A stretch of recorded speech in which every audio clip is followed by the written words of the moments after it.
Welcome to this episode of the Harpreet Singh Show. आज this program ਵਿੱਚ ਤੁਹਾਡੇ ਨਾਲ ਅਸੀਂ ਮੁਲਾਕਾਤ ਕਰਵਾਉਣ ਜਾ ਰਹੇ ਹਾਂ ਮਿਸਟਰ ਕੈਨ ਹਰਾਰ ਅਤੇ ਨਾਲ ਰਿਕ ਰੇਵ ਜਿਹੜੇ ਕਿ ਸਾਈਕਲਿੰਗ ਫॉर ਡਾਇਵਰਸਿਟੀ ਦੇ ਨਾਲ ਜੁੜੇ ਹੋਏ ਨੇ। ਜਿਸ ਵਿਸ਼ੇ ਤੇ ਅਸੀਂ ਗੱਲਬਾਤ ਕਰਨੀ ਹੈ ਕਿ ਆਮ ਤੌਰ ਤੇ ਅੱਜ ਅਸੀਂ ਦੇਖ ਰਹੇ ਹਾਂ ਕਿ ਡਾਇਵਰਸਿਟੀ ਦਾ ਜਿਹੜਾ ਮਸਲਾ ਹੈ, ਭਾਵੇਂ ਅਸੀਂ ਕੈਨੇਡਾ ਵਿੱਚ ਰਹਿੰਦੇ ਹਾਂ ਜਿਹੜਾ ਕਿ ਇੱਕ ਮਲਟੀਕਲਚਰਲ ਦੇਸ਼ ਹੈ, ਲੇਕਿਨ ਉਸ ਦੇ ਬਾਵਜੂਦ ਅਸੀਂ ਆਪਣੇ ਕੋਕੂਨਸ ਵਿੱਚ ਫਸਦੇ ਜਾ ਰਹੇ ਹਾਂ। ਕੀ ਲੋੜ ਹੈ ਇਸ ਡਾਇਵਰਸਿਟੀ ਨੂੰ ਅੱਗੇ ਵਧਾਉਣ ਦੀ ਅਤੇ ਕਿਸ ਤਰੀਕੇ ਨਾਲ ਉਪਰਾਲੇ ਕੀਤੇ ਜਾ ਰਹੇ ਨੇ ਕਿ ਇਹ ਡਾਇਵਰਸਿਟੀ ਜੋ ਹੈ ਹਰ ਕਮਿਊਨਿਟੀ ਨੂੰ ਦੂਸਰੀ ਕਮਿਊਨਿਟੀ ਬਾਰੇ ਪਤਾ ਚੱਲੇ, ਇਹ ਬਹੁਤ ਜ਼ਰੂਰੀ ਹੈ।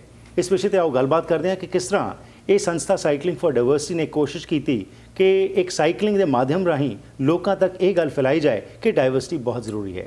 Let's welcome Ken Harar and Rick Rave to the programme. Welcome to the programme. Welcome. Most welcome. So let's start with you, Ken. When we talk about cycling for diversity, when did you get this idea and why did you get this idea of having such kind of a medium where you wanted to spread this awareness? Well, we started about a year ago, last November. I phoned our former editor, Rick Rake, and to talk about this idea about Cycling for Diversity. Right. And he loved it. We did some photograph work and talked to some of the business community. They liked the idea. Okay. So then we had our second meeting in March of this year. Right. And got a small team together, and again, they loved the idea, and we all worked as a team to do the ride in May. Wonderful. Of this year. Rick, you are a former editor of Abbotsford News. That's right. And I had to deal with him for about 14 years, so it was interesting. Yeah. Okay. Now, when we talk about diversity, we are seeing the demographics are changing all across Canada, and especially in the lower mainland and in BC. Now, when we talk about diversity, this message of diversity needs to be spread. But what we are seeing is that as more and more people are coming into Canada, and especially in the lower mainland, they get, just concentrated in some particular areas only whereby their communities are living. And though, no doubt, we talk of mosaic and we talk of diversity, but do you really think that this diversity issue, which needs to be, that we need to be integrated and needs to be spread, is it being spread the way it should be? I don't think so. I think that there's too many silos. You call them cocoons in our communities. Of course, they're all operating separately. Right.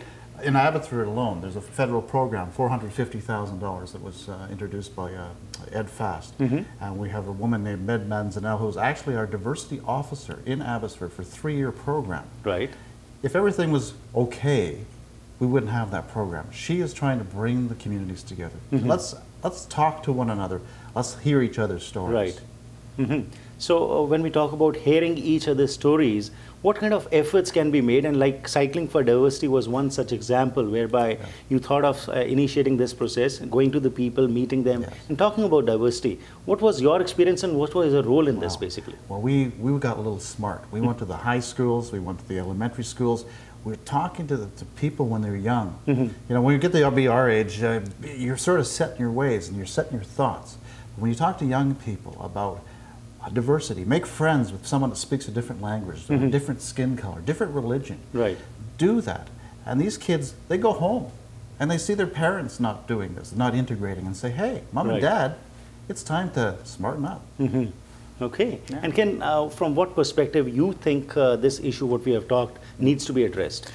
Well, the Cycling for Diversity, we use that as a platform to get them to bring the awareness. And I think it's through awareness, people might think, hey, maybe we are being a little bit, we're not integrating enough, and they might change that. Okay. So, our message was very powerful, right. And our message was also very welcoming wherever we went, and people were just like, they were thinking about it. Right. And I think it's through that awareness we will see change.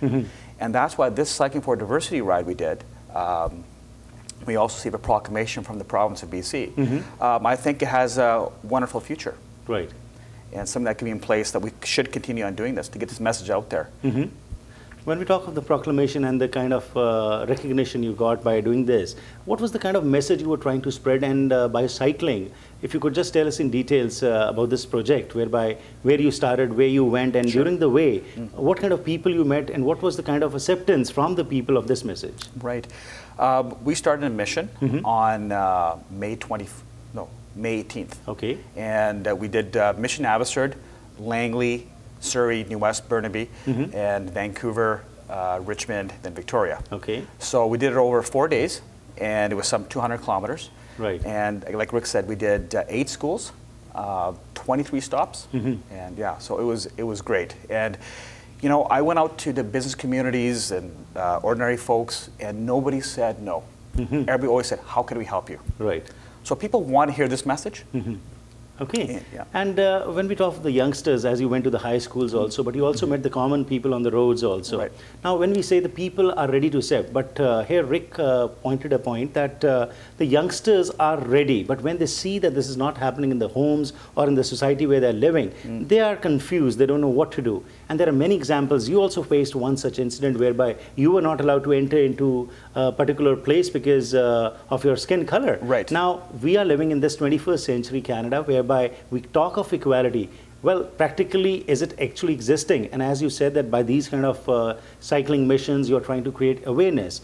I would like to know from you, both of you basically, what is your point on this? How we can have that integration more? Like you said, we ought to know about others' religion, we need to make friends. But then we are not ready for it. We are talking, but that is not being put into practice. Well, we have Abbey Fest in Abbotsford. Okay. We bring together the cultures. You know, the Germans wear lederhosen, you guys wear turbans, we like different kinds of food. Right. But I think we have to go beyond that because people get tired of that message. Yes, we all know that. Right. But what about the cultures? What about the practices that are important to you? What about your celebrations? What about the gurus are out there? What's happening with that? What about the Christianity? Right. Do the Indians understand why Christians do things a certain way? That's right. There are also people that have no religion, and I guess they're allowed to exist too. Right. So we have to, I guess, we talk about this melting pot. You have to open your mind, but you have to learn. You have to educate, and it's a slow process. Yeah. Yes, right. The message was, racism exists from all points. Gee. It's just not just Caucasian people against black people Oh, or brown people. So that was a message Right. we were sharing with young people that, you know what, we all can be racist. Right. And we need to correct that. And I hear that constantly as a columnist Right. from my readers that we have issues of that in our communities. So that was the message that, you know what, it's not just a one-way street here. Right. It's coming from all angles.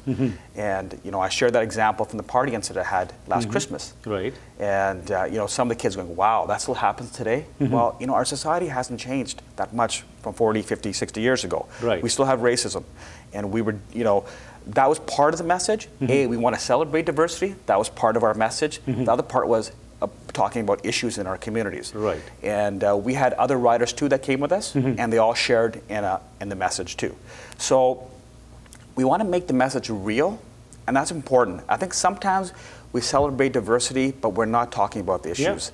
And I think that that's very important. Right. And we need people in the community to step up and say, we have some big issues, because 20, 30, 40 years from now, Harpreet, if we don't deal with those issues, we're going to have some major issues. Absolutely. And I think that if we do a homework now a little bit, Right. in some of the communities, we'll be thankful for that. Right. Rick, being from the media, you spent over 30 years in the media. Yes. Of course, you're retired and enjoying life now. Hallelujah.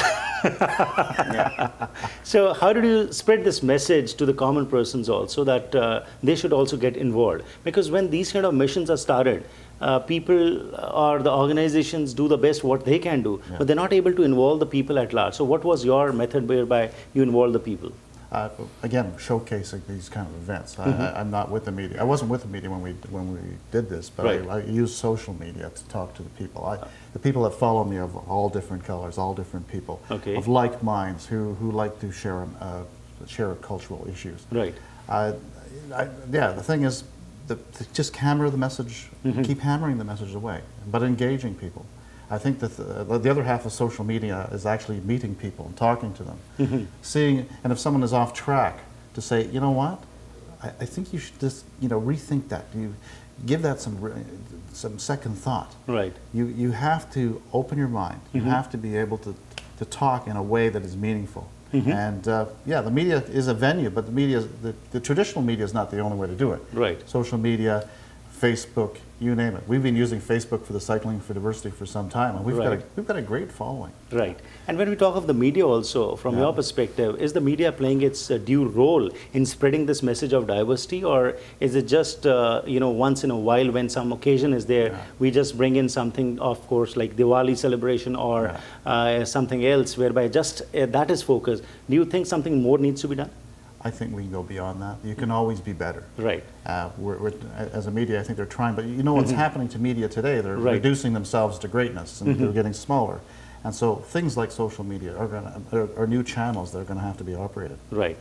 Okay. Yeah. And Ken, especially the culture from where we come, being an Indo-Canadian yourself also, there are a lot of inhibitions about other cultures, other religions, and other systems, you know. Right. So again, by Cycling for Diversity, this was a method whereby you spread this message of diversity, that we need to be together. Yes.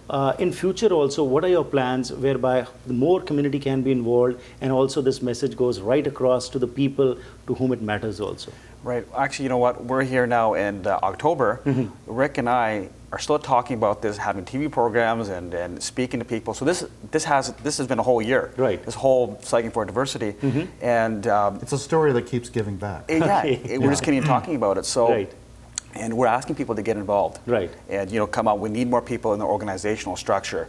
Since Rick and I were the only two that really kind of did all the founding work on this thing, we need more people involved. And we're reaching out to all communities to step forward and say, you know what, we have issues, let's work together. Because it's about partnerships and teamwork. Right. This was the whole ride was about, and it was about that. And so we're continuing on here. And the Cycling for Diversity event, is this going to be an annual event every year? That's right. Okay. Yeah. Next year, when is it going to happen? May 21st to May 25th. Okay. And same kind of format. We'll do mission to Victoria, maybe add a few more cities into it. Okay.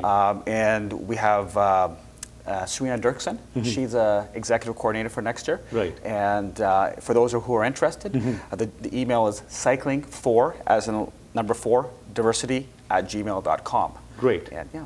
Best wishes, and we hope that this message which you're trying to spread, it goes to the people and people get involved, and definitely we all become interconnected and we live in this beautiful country. Thank you very much for your time. Thanks, Harpreet. Thank you. Thank you. आज ਦੇ programme ਵਿੱਚ ਜੋ ਗੱਲਬਾਤ ਹੋਈ ਹੈ ਜੀ, ਉਸ ਦੇ ਵਿੱਚ ਜਿਸ ਤਰ੍ਹਾਂ ਇਹ ਗੱਲਬਾਤ ਕੀਤੀ ਕਿ ਸਾਈਕਲਿੰਗ ਫॉर ਡਾਈਵਰਸਿਟੀ ਦੇ ਨਾਂ ਦੇ ਉੱਤੇ ਇਹਨਾਂ ਨੇ ਇੱਕ ਉਪਰਾਲਾ ਕੀਤਾ ਕਿ ਇਹ ਮੈਸੇਜ ਪਹੁੰਚਾਇਆ ਜਾਏ ਕਿ ਅਸੀਂ ਇੱਕ ਦੂਸਰੇ ਨੂੰ ਸਮਝੀਏ। ਕੈਨੇਡਾ ਵਿੱਚ ਤਾਂ ਅਸੀਂ ਆ ਗਏ, ਪਰ ਸਾਡੀ ਸੋਚ ਵਿੱਚ ਉਹ ਬਦਲਾਅ ਨਹੀਂ ਆ ਰਿਹਾ।